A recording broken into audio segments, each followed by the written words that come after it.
and Brenda Lee. To continue the celebration of 2012 New Zealand Chinese Business Alliance Awards, Smile Dental has become one of the most successful dental practices in Auckland, providing opportunities for those inexperienced employees to develop their skills, especially to new graduates and overseas dentists. Today we have the director from Smile Dental, Jacky Lam, the winner of Outstanding Entrepreneurship Awards, to share his story and success with us. So hi Jacky, pleasure to have you here with us today. Thank you very much. So first of all, if you could share a little bit of yourself and also your background with us. All right, my name is Jacky. I'm from Hong Kong. I came to New Zealand when I was 17. I wasn't any good at study to begin with, so therefore I got not much options, but I have to come to New Zealand to further on my study and my career. So I came here at 1990, and I came here to study in 7th form in St. Cadogan College in Pakuranga. And after 1 year of boarding school, I couldn't get into medical school in Auckland, so I ended up in University of Otago, and I tried to do the medicine intermediate again, but I couldn't get in as well. But that was the best I could get in is dentistry and pharmacy as well. I remember at that time I got 2 offer letters here. One is an offer to dentistry and the other one to pharmacy. So I thought, this I'm going to count pills for the rest of my life. This is half a doctor. So I end up signing this piece of paper and I get into dental school. And I have no idea that I'm going to be a dentist. Yeah. Until then, no idea. Until then, I have no idea I'm going to be a dentist. I thought if I couldn't get into medicine, I'm going to come back to Auckland to do optometry.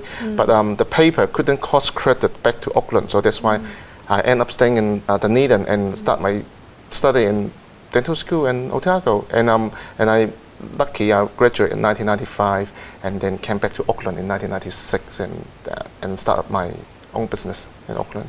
So how was your years down in Otago with your dentistry? Yeah, it was good. My first year in Otago is quite interesting. There's only 7 Hong Kong people in the whole campus. Wow. And there's not many Chinese at that stage going to Otago. Probably a few local Chinese there, but there's not a lot of Asian immigrants or migrants from overseas that study in Otago. And at that time, there's not much Malaysian student as well, which now they got a program between the Malaysian university and the dental school in Otago. So there's a lot of exchange student now. But back then it was quite a boring, lonely life. But the Chinese people managed to stick together, and then we hang out, go KFC together, go to the pub Friday nights, and take fish and chips and things like that. So it's very interesting student life in Otago. So are you able to share a bit of your journey throughout this years when you operate your first dental clinic? Yeah, sure. I graduated December 95, and I'm very grateful to get a job offer in Auckland. I'll tell you a story about that. Because I'm the bottom class in the school as well. My grades only got, I don't think the first B I've got is in my final year in oral surgery. And all my other subjects is just got a C or C plus, C minus. I'm a very average student. So as you can imagine, as a Chinese, as a bottom class, it's very hard for us to find a job. However, well, we hasn't got much option. We have to finish our study, do the exam, and worry about jobs later on. So most of my classmates got job offer already, except me, an Iran girl, and probably 1 or 2 other students hasn't got any job offer. Thank you, Lord. When I go to get my final result, they put a paper on the notice board on the dental school, and then when I go there, I say, oh, it's got a few names on there, then I know someone's going to fail or need to at least sit the special exams. And my dad actually was with me at that time. I thought, I'm going to look so bad. My mum and dad fly all the way to Otago, and then if I fail, I got to do another 6 months study. But when I go there, when I look at the board, it hasn't got my name on it. I really thanks God for that. And so how I end up with my first job, because one of the person got a job in Auckland. There's only 5 jobs in Auckland that year, but the person need to do the special exam was one of them. They got a job in Auckland, so that's why he couldn't start the job in January. and got a vacancy then I end up in Auckland, and I become like one of the 5 very rare dentists that get the first job in Auckland. So I'm very grateful, and I thank you, Lord, for giving me the opportunities. However, I only stayed there for about 6 months, and then I decided if I want to start my business and my career, I rather start young, and also if I'm going to fail, I rather fail early than when I was 30 or 35 start my business. If I fail, then I got nothing to fall back on. So I decided it was a very bold action to start my first clinic 6 months after that. I learned a lot of lessons, hard time. I still remember, I started from Otahuhu, which is quite a rundown practice. And it's on a level 1 end of a corridor, quite feel-free, quite sort of old rundown practices. There was 2 nurses there when I took over from a retired practice there. And then I think about 9 months after I've bought the practice, one of the chief nurses gone, and in about 18 months time, the other nurse left as well. So I still remember I cried in the surgery. I mean, I don't think anyone knows that. I cried in the surgery. I really say, oh, where am I going from here? Because I'm okay with my clinical work, but all the management, paperwork, I rely heavily on my other staff. So, but well, I guess like after the cry, you got to keep carry on. So, but I managed to find some good staff to replace them, and then they've been good to me. They stayed back for another few months for me.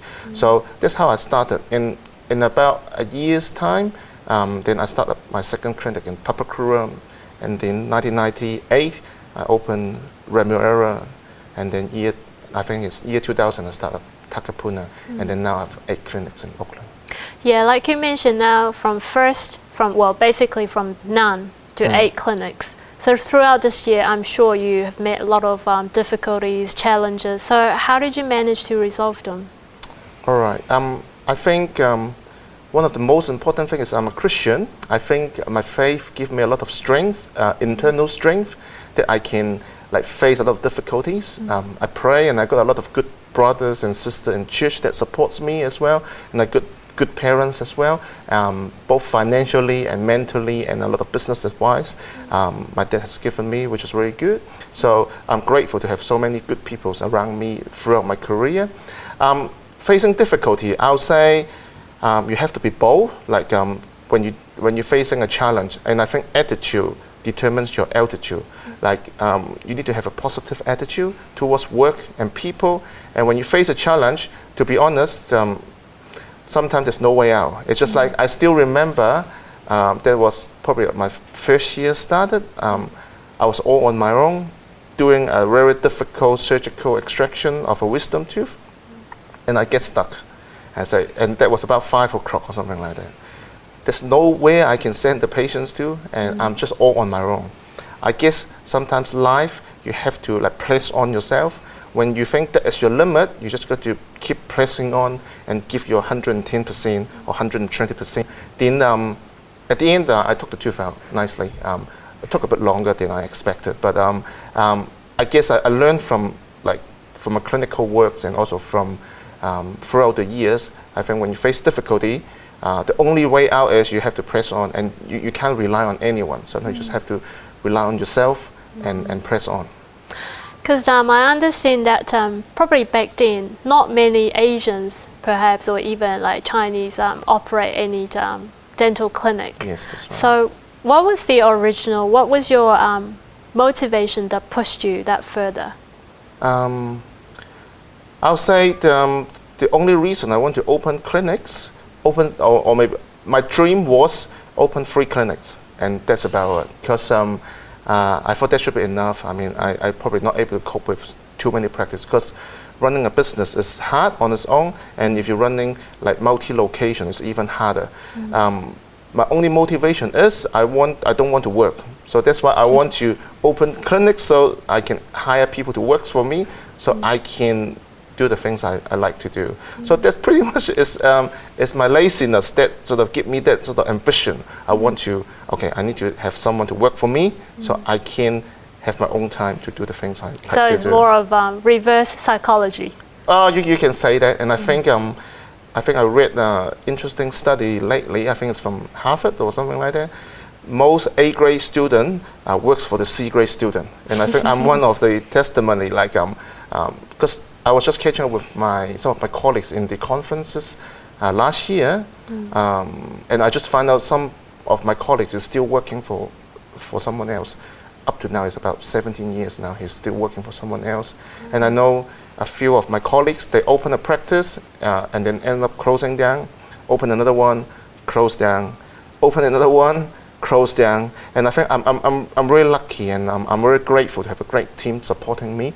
And we went through year 2003 and year 2008, which is the economy gone down. But I think during those years, we're still expanding and growing. And I think it's a bit of luck and a bit of hard work, and also like I'm quite blessed by the God. And I think that's the reason why I'm here today, and I feel really grateful. Now let's take a short break, and we'll be back very shortly.